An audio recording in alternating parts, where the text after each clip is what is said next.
arrivé par la mer, la première chose qui nous a frappé, c'était le verre, tout le verre, et les odeurs aussi.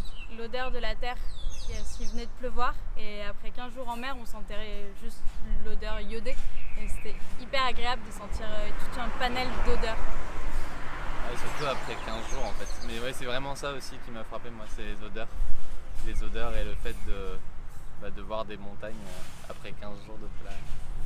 Adorable, Ouais. et hyper accueillant. On a fait plein de stops pour se déplacer dans l'île parce qu'on n'a pas de voiture.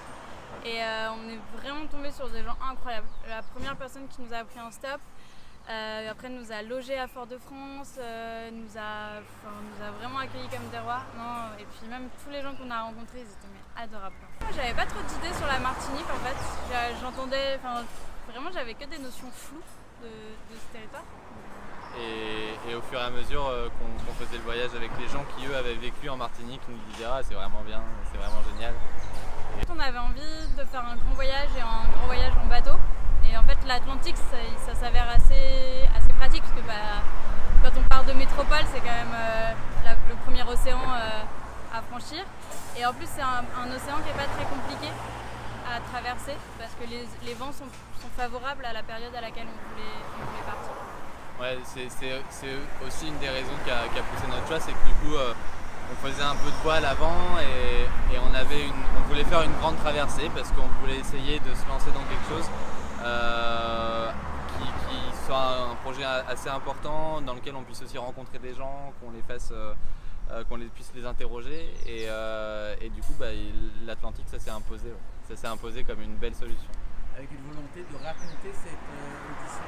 Avec une volonté de raconter notre odyssée, mais en fait c'était pas le but initial parce que c'était surtout d'interroger les gens qui eux aussi font cette traversée là pour entendre leurs témoignages et les raisons qui eux les avaient poussés à le faire et pour en faire un documentaire sonore. Donc du coup ça nous a permis de venir en Martinique et comme on est intéressés par la radio tous les deux, on a décidé de rencontrer des radios.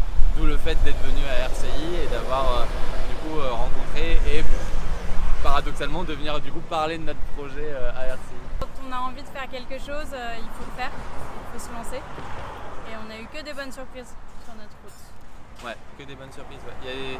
Il y a plein de choses qui paraissent un peu grandes et immenses et très impressionnantes et au bout du compte, une fois qu'on les a faites, ça devient plus des choses un peu magiques, mais plus aussi insurmontables.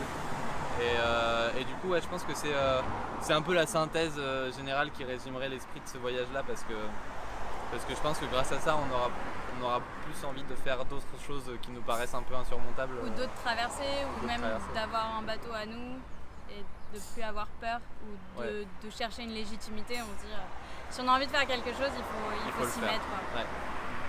Que diriez-vous justement à des jeunes, c'est ce message-là qu'on leur dirait? Ouais. Ah ouais. Faut y aller, faut pas attendre. Je sais pas si on est assez légitime pour porter un message, mais en tout cas moi c'est ce que je pourrais dire à mes copains. Ouais. On va aller en Dominique, puisque tout le monde nous en parle, alors voilà, on va aller voir. Puis c'est sur le chemin de la Guadeloupe, on voudrait aller en Guadeloupe parce qu'en fait on voudrait continuer d'interroger des gens dans les ports.